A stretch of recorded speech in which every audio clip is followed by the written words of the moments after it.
Hi friends, welcome back to KL2S channel. Big Boss Tamil Season 9 Day 65. 65 நாள் ஆயிடுச்சு big pass ஆரம்பிச்சு. இப்போ இன்னைக்கு வந்து நைட்டு இந்த வீடியோ இன்னைக்கு எபிசோட வந்து யாராவது ஒரு லாயர் இருந்தால் ரொம்ப பொறுமையோட பாருங்க. அப்படி இல்லாட்டி நீ வந்து இன்னைக்கு பார்க்காதீங்க இந்த வாரத்தை. அப்படிதான் சொல்லணும் போல இருக்கு. ஃபர்ஸ்ட் வாங்க நம்ம ஷோக்கு போவோம். ஸோ காமு பாரு ரெண்டு பேருமே வந்து நைட்ல வந்து பக்கத்துல உட்காந்து பேசிக்கிட்டு இருந்தாங்க. காமு என்ன சொன்னாருன்னா, அதாவது அவங்க என்ன பத்தி பேசிக்கிட்டு இருக்காங்கன்னு முழுசா அந்த எடிட்டிங் டீம் வந்து போடல. ஸோ நம்மளுக்கு போட்ட வரைக்கும் என்ன நம்மளால புரிஞ்சுக்க முடியுதுன்னா, காமு வந்து சொல்லிக்கிட்டு இருக்காரு, நீ வந்து கம்பேரிசன் பண்ணிக்கிட்டு இருக்காரு. அதாவது பிரஜின் சண்டா ரிலேஷன்ஷிப்பை பத்தி வந்து கம்பேர் பண்ணக்கூடாது, ஏன்னா அவங்க வந்து மெச்சூர்ட் கப்பல், மேரிட் கப்பல் வித் கிட்ஸ் அப்படின்னு. நம்ம ரெண்டு பேரும் போட் நாட் ஷுவர். இப்ப வந்து நம்ம ரெண்டு பேரும் வெளியே போனா நீ வந்து திருப்பி என்னோட ஸ்டைல்லாம் பிடிச்சி உனக்கு நீ பேசுவியா அப்படியா அப்படின்னு இன்னும் நமக்கே தெரியல, வெளியே போனதுக்கு அப்புறம் எப்படி இருக்கும் அப்படின்ட்டுன்னு. உடனே பாரு வந்து மைக்கை ரிமூவ் பண்ணிட்டு பர்சனலா ஏதோ சொன்னாங்க. ரொம்ப டூ மச். அது ரெண்டு பேரும் தான் மைக்கை இவரும் அப்படி தூக்கிட்டாரு, மைக்கை பிடிச்சிட்டு இப்படி தூக்கிட்டாரு. ஸோ பிக் பாஸ் வந்து சொன்னாங்க இந்த மாதிரி மைக்கை சரியா போடுங்க அப்படின்ட்டுன்னு. ஸோ நெக்ஸ்ட் மார்னிங் ஆயிடுச்சு. நெக்ஸ்ட் மார்னிங் ஆனோடனே பாருவை பத்தி அவங்க பேர் என்ன, வியானா வந்து கனிக்கிட்ட சொல்லிக்கிட்டு இருந்தாங்க, இந்த மாதிரி கிளீனிங் வந்து ஒழுங்கா செய்ய மாட்டாங்க, அதாவது பாத்ரூம் கிளீனிங் வந்து கிளீனாவே இல்லை. இவன் கனி கூட ஆமா நான் போன வாட்டி செஞ்சப்பயும் அப்படித்தான், சுத்தமாவே செய்யறது இல்லைன்னு. உடனே மார்னிங் சாங் போட்டாச்சு. மார்னிங் சாங் போட்டோட்டி தலை டு சென்ட்ரா என்ன சொன்னாரு, அம்மிட்டு போய் நீங்க பிரேக்ஃபாஸ்ட் டீ வந்து செஞ்சிருக்க மார்னிங், கனி வந்து லஞ்ச் என்ன ஈவினிங் டீ போட்டுருவாங்க அப்படின்ட்டுன்னு. அப்புறம் வியானா வந்து பாருவை பார்த்துட்டு வியானா வந்து பாரு கிட்ட டைரக்டா கேட்டுட்டாங்க அந்த கிளீனிங்கை பத்தி. பாரு வந்து யூஸ்வல் மறுப்புனாங்க, இந்த மாதிரி அவங்க இதைதான் கிளீன் பண்ணுவாங்க அதைத்தான் கிளீன் பண்ணுவாங்கன்னு அவங்களுக்கு பேச சொல்லி கொடுக்கணும். சபரி வந்து லூஸ் ஆயிட்டாரு நினைக்கிறேன். அவரை வந்து இந்த வாட்டி நாமினேஷன்ல ஒத்துமட்ட வீரம் சேர்ந்து அவரை குத்துனோடனே அவருக்கு வந்து பேசுறதுக்கு யாரும் கிடைக்காம வெங்காயத்து கூட எல்லாம் பேசிக்கிட்டு இருக்காரு.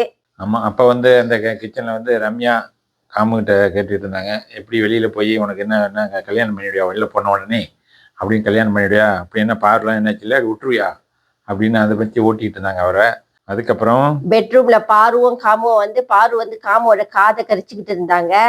அங்கேயும் அதே தான், மைக்கை தூக்கி போட்டுட்டு காதுகிட்ட குசுன்னு பேசிட்டு இருந்தாங்களா. கடுப்பாகி போன பிக் பாஸ் என்ன செஞ்சாரு, எல்லாரும் ஃப்ரீஸ் பண்ணி என்ன அந்த பொசிஷன்ல இருக்கீங்க அங்கேயே நில்லுங்க அப்படின்னு சொல்லிட்டு மைக்கு மூடி பேசினது உங்க பாரு அண்ட் காமுனால. So he become so angry and punish the whole house. என்ன பனிஷ்மெண்ட்னா, அமிட்டியும் கனியும் அந்த டீ காஃபி அண்ட் எக், இது டீ காஃபி பால், எக், இது 4 பொருட்களையும் கொண்டு வந்து ஸ்டோர் ரூம்ல வைக்க சொன்னாரு. சோ இந்த மாதிரி எனக்கு ரொம்ப சந்தோஷமா இருந்துச்சு. அதை வந்து இந்த மாதிரி ஹெவியான பனிஷ்மெண்ட் கொடுத்தா தான் இவங்களுக்கு எல்லாம் புத்தி வரும், இவங்க எல்லாம் திருந்துவாங்க, அட்லீஸ்ட் திருந்துறதுக்காக முயற்சி எடுப்பாங்க. ஏன்னா they take big boss for granted. அவ்வளவுதான் நான் சொல்ல முடியும். என்ன செஞ்சிருவாரு இவரு அப்படின்னு ஒரு எண்ணம். அதேதான் எத்தனை தடவை சொல்லியாச்சு, இதெல்லாம் ரொம்ப டூ மச்சா இருக்கு. இந்த தடவை தான் ஒண்ணு கூட கொஞ்சம் கூட மரியாதை இல்லை. அது பிக் பாஸ் வேக வச்சு தட்டில் உள்ள எக்கையும் சேர்த்து எடுத்துருங்க அப்படின்னு சொல்லிட்டாரு. அதுதான் வந்து குட் பனிஷ்மெண்ட். அது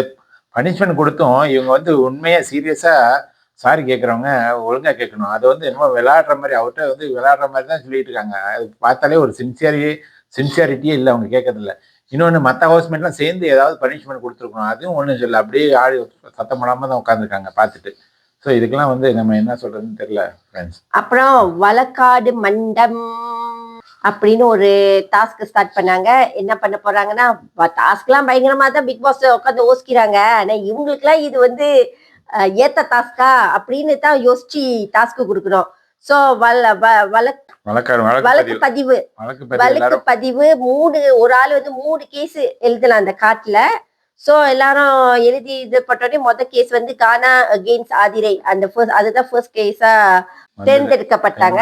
சோ அதை பத்தி வழக்கு. அப்ப வந்து பிக் பாஸ் கூப்பிட்டு வினோத்தை கூப்பிட்டு உங்க வழக்கு வந்து ஓகே அக்செப்ட் பண்ணிட்டாங்க, அதனால நீங்க போய் பேசலாம், அவங்கள்ட்ட யார பேசுறீங்களோ ஆதிர்கிட்ட பேசிட்டு லிவிங் ஹால்ல கூடி வழக்கு என்ன, வினோத் வந்து ஆதிரை மேல பழி போடுறாரு, ஆதிரை வழக்கு தொடர்றாரு. எதுக்கா அப்படின்னா 3 பாயிண்ட் அவர் சொல்றாரு.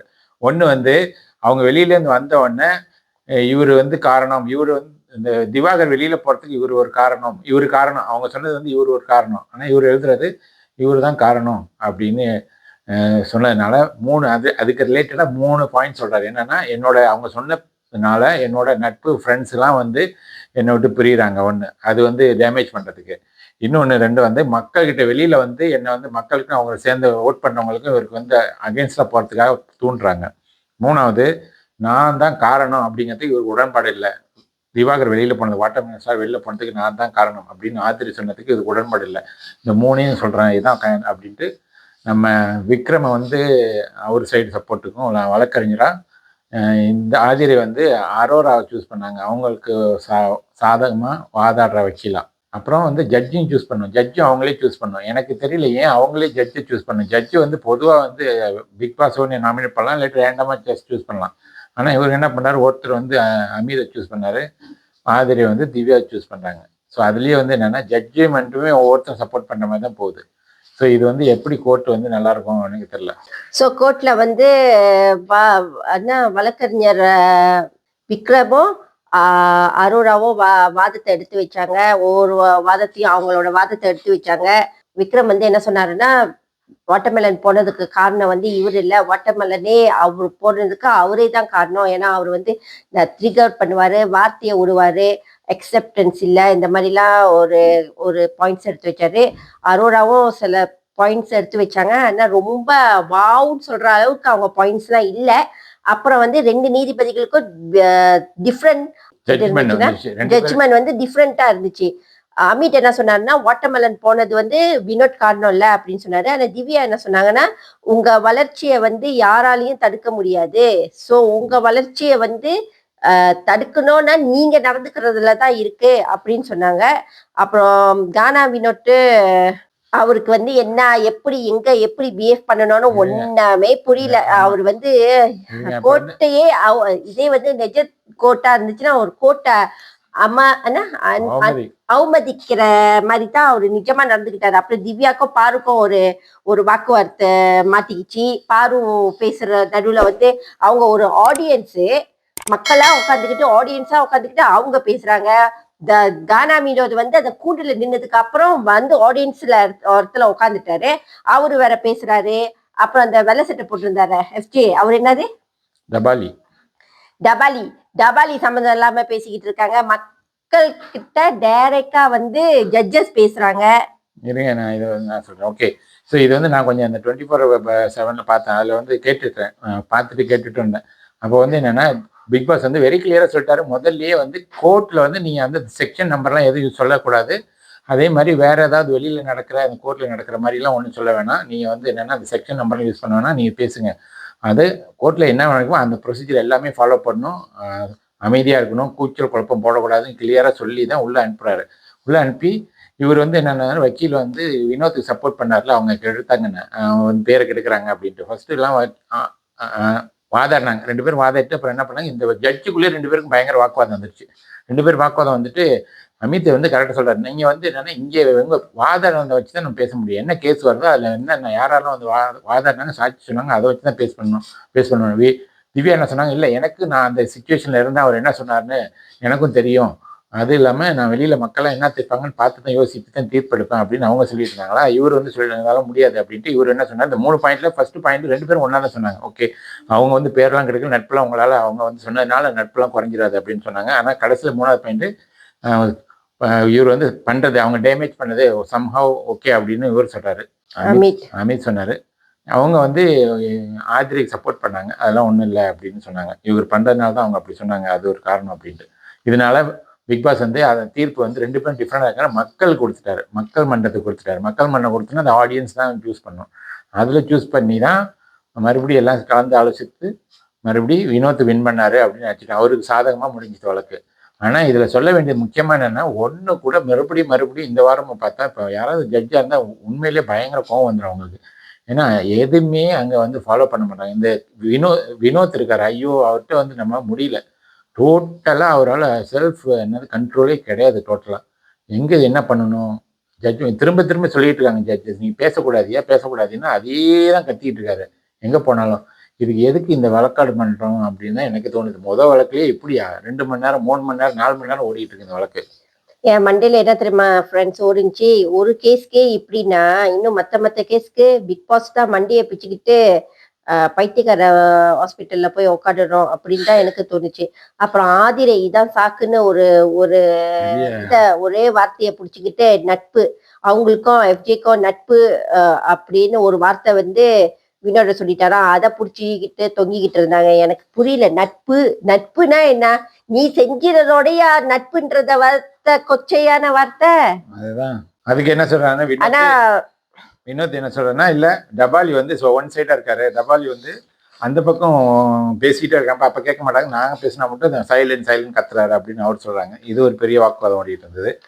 அப்புறம் காமு தான் வந்து இந்த நடுவுல வந்து பஞ்சாயத்து தீர்த்து வச்சு காமு வந்து ஒரு நல்ல அட்வைஸ் வினோட்க்கு இந்த வாட்டி கொடுத்தாரு. அதாவது வெரி மேச்சுவர்டான ஒரு advice for the very first time என்னைய இம்ப்ரெஸ் பண்ணியிருக்காரு காமு. ஸோ காமுவோட இந்த மாற்றத்துக்கு காரணம் காதல். அந்த காதலுக்கு பேரு பாரு. ஸோ கானா எனக்கு தெரியல. கானா ஒரு தலைவலி. எனக்கு சீரியஸா சொல்றேன். Is a take for the big boss. இப்ப ரீசென்ட்லி அவரோட கேரக்டர் எல்லாம் வந்து ரொம்ப அன்னாயிங். திவாகர் இருக்கும் போதே நான் சொல்லிக்கிட்டு தான் இருந்தேன், கானா தான் the one who go and trigger him. So இப்ப வந்து போகிற நாட்கள் கடக்க கடக்க கடக்க கடக்க நல்லாவே தெரியுது கானாக்கு வந்து அக்செப்டன்ஸ் இல்ல.